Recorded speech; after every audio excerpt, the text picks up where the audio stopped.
niba imvugo zo mu isi zivuga ngo bahatwitse, kuki tutatwika abadayimoni? Natwe ridutwika abadayimoni. Ijambo ry'Imana twahawe, Mwuka Wera twahawe, agakiza twahawe, gafite ubushobozi, gafite ububasha bwo gutwika abadayimoni. Noneho niba abasirayeli queen niba habaho n'abasirayeli king ntago mbizi, ni abo bantu bigize abastari, niba barimo barahatwika bakahatwika, bo batwika abantu.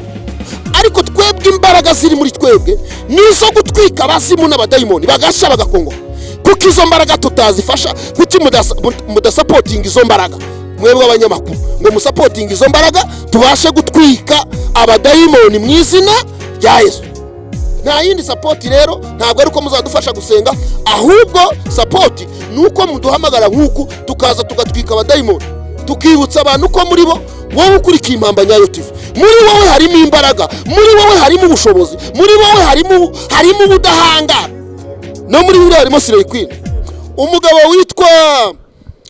witwa Samson yari afite imbaraga zikomeye, ngo ageze i Gaza ahasanga Sirey Queen yitwa Delila. Burya Delila nawe yari Sirey Queen, yari Sirey Queen kuko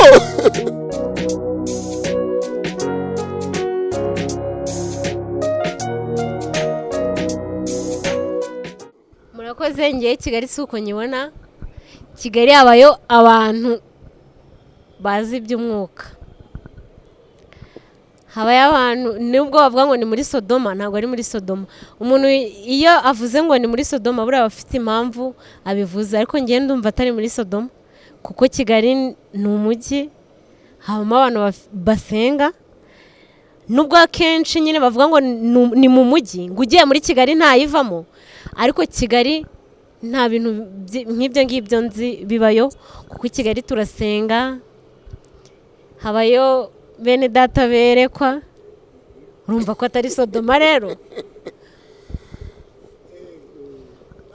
Ntabwo ari Sodoma, ahubwo waza uwo ngo buriya afite impamvu yahise Sodoma. Buriya hari igihe umuntu yumva ngo iyo umukobwa agiye i Kigali ni nko kumva umwana w'umukristo yagiye gukora mu kabari, yumva ko nyine hari ibindi bintu bimujyanyeyo. Nuvuga ngo ugereranyije Kigali n'akabari?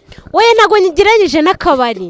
Aba avuga ngo Kigali ni muri Sodoma, aba yumva ko nyine hakorewe amabara. Ahubwo reka nunganiye mushiki wanjye uyu nguyu, burya ntaho Sodoma itaba. Nubwo abivuga uko bitari, ntaho Sodoma itaba. Kigali hari Sodoma, hari na Gomora. Na Musanze hari Sodoma, hari na Gomora. Rubavu hari Sodoma, hari na Gomora, ariko hari na Bethlehem. So ahantu hose nta gace. Nasubiye Bethlehem irihe? Iri mu turere twose.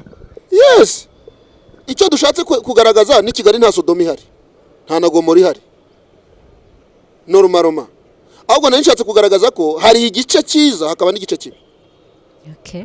So kubera ko ari mu mujyi rero, kandi isi ahantu igeze abantu barimo barashaka ibintu by'ibishegu, ibintu biri aho ngaho, abantu bavuga ibigambo bipfuye kugira ngo bagire views. Kigali ni wisheya. Ashatse kwivuguruza nyine, yatangiye avuga ngo Kigali siko mbibona, ariko ni wisheya. Ahako nyine ntabwo njye bivuze ko ari wisheya.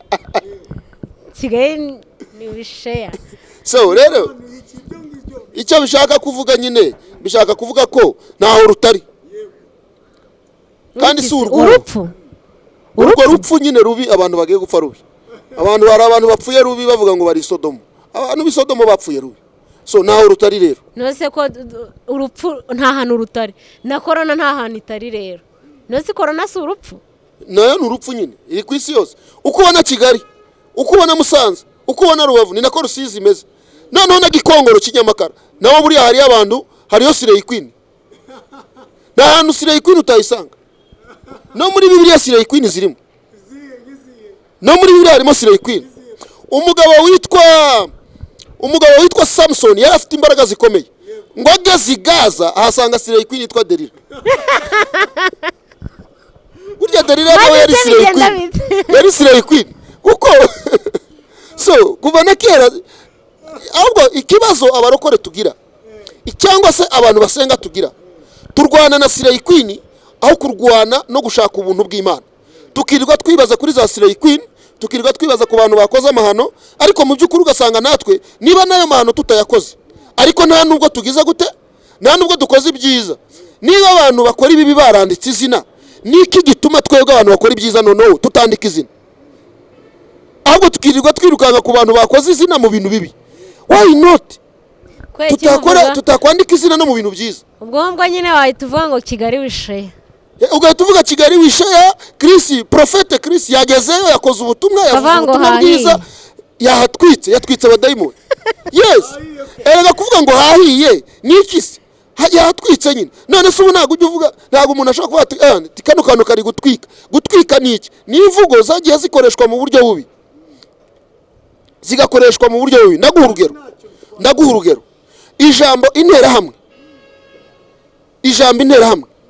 ntabwo ryari ribi, ntabwo interahamwe bari abantu babi, no, ntabwo ari ijambo, ntabwo risobanura ngo umuntu ngo abantu b'interahamwe ngo ijambo interahamwe ntabwo ryari ribi, ahubwo ryagizwe ribi n'ibyo abitwaga interahamwe bakoze, bituma ijambo interahamwe riba ribi. Ariko normalement ntabwo ijambo interahamwe defense local defense ni ijambo ntabwo ryari ribi, ariko bitewe n'abarikoresheje bakarikoresha nabi, bakatwicira abantu, bakagira gute, bangiza igihugu, baragisenya, bakora jenoside. Uyu munsi turi mu minsi 100 turibuka inzirakarengane zazize jenoside muri 1994, ariko nuko interahamwe zarikoresheje nabi. Uyu munsi ndamutse mfanze umutwe ngavuga ngo uyu mutwe witwa interahamwe kubera ibyo interahamwe zakoze mu Rwanda, ntabwo nagira gute, ntabwo naba successful,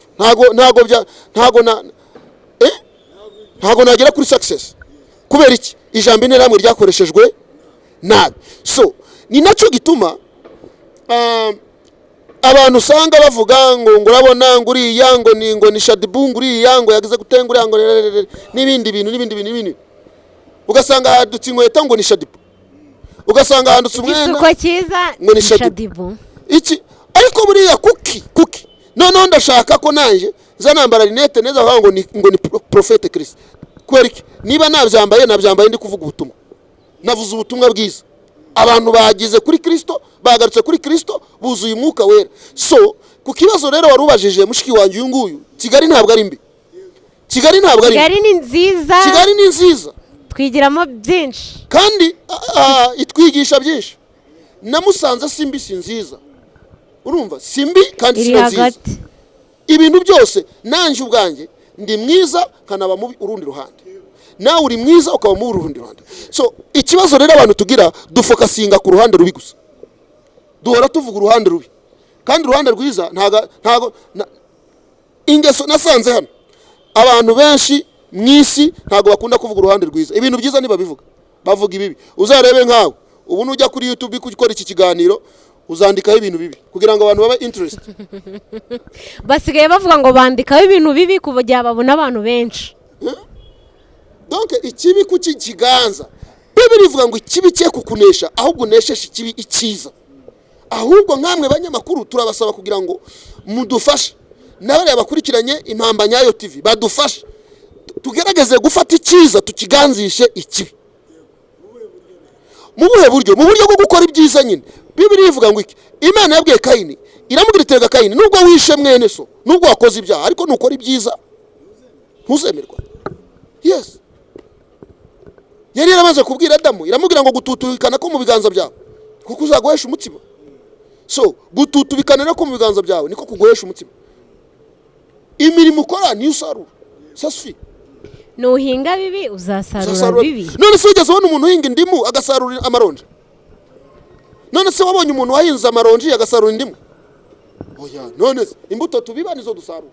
So ahubwo niba Impamba Nyayo TV mukeneye kugira ngo mufashe abantu, ni muduhamagare, dutegura ibiganiro, tuze twicare, tubwire abantu kugira neza kw'Imana, tubwire abantu gukomera kw'Imana. Ariko ejo bundi nimutangira kubona abantu muzavuga ibisheko. Reka tubonereho tubwire abantu bakurikiye Impamba Nyayo TV, ari abari ari abategarugori, twabazaniye kotex nziza. Karakana abanyarubwenge. Hello. Ubwenge bya kotex nziza, hello. Reka babanze batunyurizeho ka brand kayo kugira ngo dukomeze ikiganiro. Ariko nizo umuntu witwa nde? Nizo umuntu witwa Prophet Yeah. uyu muntu umenze akomeye arakaze akomeye Imana iri muri nge. amina Akomeye Imana iri muri twe. amena Bibiri bivuga ngo uri mu bisi atandukanye n'uri muri twe. Kuko uri muri twe ari hejuru y'uri mu bisi.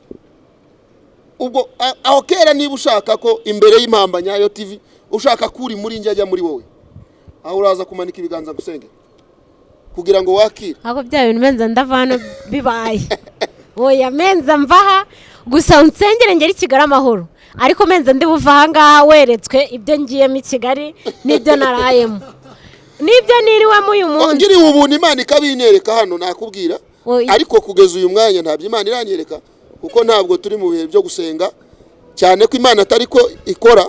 Uyu mwanya ushobora kunyereka akantuza aka video, ariko ntabwo irabinyereka, nta n'ibyanyeretse, nta nubwo ariyo focus dufite. Ahubwo focus dufite no kugira ngo twibutse abantu ko nubwo ikibi cyaganje mu isi ariko turacyafite ibyiringiro, turacyafite amahirwe. Muri Yobu hari ijambo nasomye cyane ibice 12 umurongo wa 7, ngo hari ibyiringiro ko igiti cyatemwa ariko kikongera kikagira gute kigashibuka. Safedirike hari ibyiringiro ko nubwo ijambo ry'Imana abantu bariteshera agaciro, insengero zigafungwa, abantu bakava mu nzu y'Imana, abantu bakava mu byizerwa, hari ibyiringiro ko igiti cyakongera kigashibuka. Haleluya. Kandi kikongera kikera imbuto zacyo, ndetse kikera imbuto zacyo mu gihe cyacyo. Ahubwo icyo nsaba abantu bakurikiye Impamba Nyayo TV, namwe abanyamakuru, dore ukuntu mwakoze uruziga mwatugose, ariko mukora uruziga kugira ngo dufatanye kuzamura ubwami bw'Imana.